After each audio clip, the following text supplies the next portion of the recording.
மனிதர்களை வாசிக்கிறேன், மனிதனை பூவாய் யாசிக்கிறேன், உணர்வுகளை நேசிக்கிறேன், உனைத்தானே உயிராய் சுவாசிக்கிறேன். எனக்குள்ளே உன் மூச்சு, எதற்காக என் மூச்சு? அடிமௌனம் வேண்டாம் கண்மணியே, ஒரு வார்த்தை பேசிவிடு.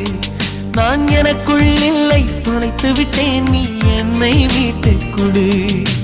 கண்ணுக்குள்ளே உன்னை வைத்தேன் கண்ணம்மா, நான் கண்கள் மூட மாட்டேன் அடி செல்லம்மா, நான் கண்கள் மூட மாட்டேன் அடி செல்லம்மா.